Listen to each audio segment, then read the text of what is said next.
Hi friends, welcome to our channel. ఈరోజు ఈ వీడియోలో degree second year third semester వాళ్ళకి హిందీ లెసన్స్ అన్నీ క్లియర్గా తెలుగులో చూద్దాము.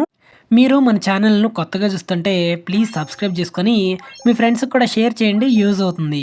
ఇక లేట్ చేయకుండా లెసన్లోకి అయితే వెళ్ళిపోదాము.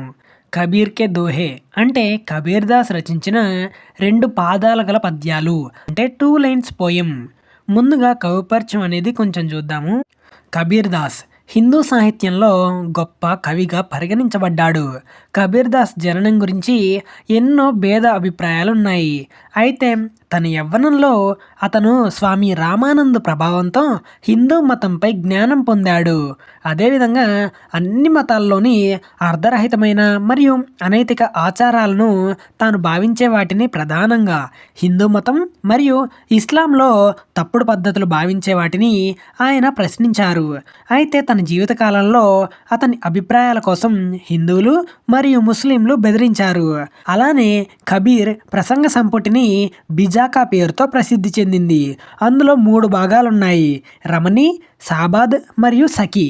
అయితే ఇది అన్ని భాషలతో ఉన్న పుస్తకం. పంజాబీ, రాజస్థాన్, అరబిక్, పర్షియన్, మరాఠీ లాంటి భాషలతో మమేకమైంది. అతని కావ్య భాషని పండితులు సాదిక్కాది భాష అని పిలుస్తారు. కబీర్ దాస్ ప్రశాంతమైన జీవితాన్ని ఇష్టపడేవాడు మరియు ఇతను అహింస, సత్యం, నైతిక మొదలైన లక్షణాలతో జీవించాడు.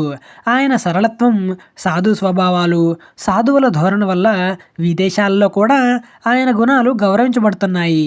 ఇతను క్రీస్తు శకం 1518లో 120 ఏట మగర్లో మరణించాడు. ఇక పోయం పద్యం యొక్క భావాల్లోకి వెళ్తే మొదటి పద్యం యొక్క భావం: రాముని పేరు ఎవరితోనూ పోల్చలేము, ఈ ప్రపంచంలో ఉన్న ఏ మనిషితో పోల్చలేము. అది కేవలం గురువు ద్వారా మాత్రమే భగవంతుని దర్శనం కలుగుతుంది. గురువు మనల్ని దేవుని యందు భక్తి శ్రద్ధలతో ఉండేలా చేస్తాడు. కానీ మనకి గురువు దొరకకపోతే భగవంతుణ్ణి కలుసుకోవాలి అనే కోరిక మాత్రమే మన మనసులో ఉంటుంది అని మొదటి పద్యం యొక్క భావం.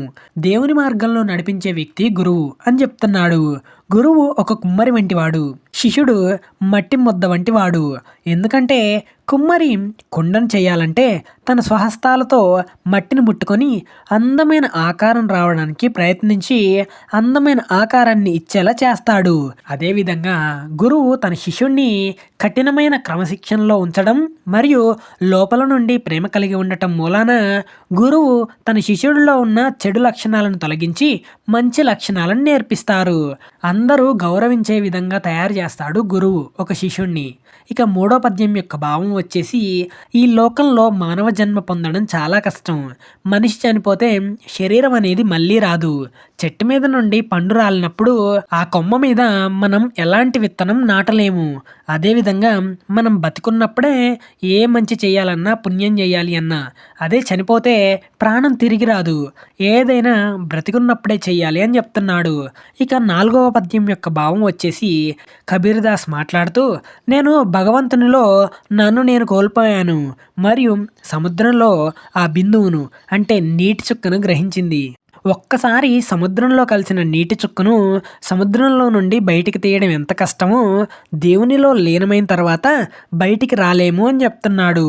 ఇక 5వ పద్యం యొక్క భావం వచ్చేసి కబీర్ దాస్ ఈ పద్యంలో ఎప్పుడు చేయాల్సిన పనిని అప్పుడే చేయాలి, రేపు చేయాల్సిన పని కూడా ఈరోజే చేయాలి అని చెప్తున్నాడు. అంటే మనం రేపటికి ఏ పని వాయిదా వేయకూడదు, వదిలిపెట్టకూడదు. ఎందుకంటే ఏ క్షణంలో ఏం జరుగుతుందో ఎవరికీ తెలియదు. ఏ రోజు చేయాల్సిన పని ఆ రోజే పూర్తి చేయాలి అని చెప్తున్నాడు. ఇక 6వ పద్య భావం వచ్చేసి: మన స్నేహితులు మనం సుఖంలో ఉన్నప్పుడు మనతో పాటు కలిసి ఉంటారు. అదే మనకి ఏదైనా కష్టం వచ్చింది అంటే పారిపోతారు. అలాంటి వారు స్వార్థపరులు. మనకి కష్టంలోనూ సుఖంలోనూ మనతో ఉండేవాడే నిజమైన స్నేహితుడు. అబద్ధాలాడి మోసాలు చేసే స్నేహితులకు దూరంగా ఉండాలి అని చెప్తున్నాడు. ఇక 7వ పద్యం యొక్క భావం వచ్చేసి: సరస్సు, వృక్షాలు, సాధువులు మరియు 4వ మేఘం యొక్క అమృతం. ఈ నలుగురు దానం కోసమే పుట్టారు. అంటే మనం ఇతరులకు సహాయం చేయడానికే పుట్టాము. మనిషి సాటి మనిషికి సహాయం చేసేలా ఉండాలి అని చెప్తున్నాడు.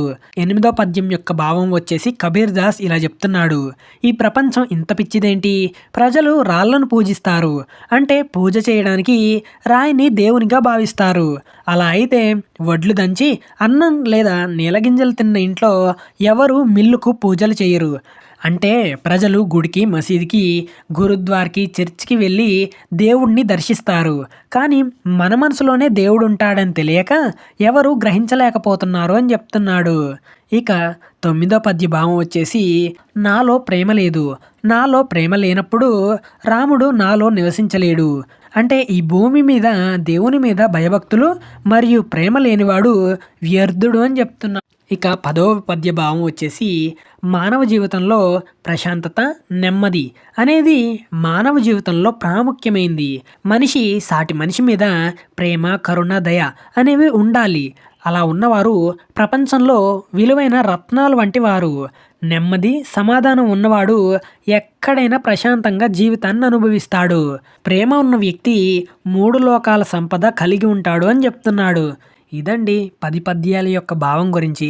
ఇక మెయిన్ కాన్సెప్ట్లోకి వెళ్ళిపోతే అంటే టాపిక్స్ చూసుకున్నట్టయితే ఈ పద్యంలో దేవుని యందు భయభక్తులు కలిగి ఉండటం, గురువు ద్వారా భగవంతుణ్ణి తెలుసుకోవడం, మనం ఏం చెయ్యాలనుకున్నా భూమి మీద ఉన్నప్పుడు మాత్రమే చేయగలగాలి.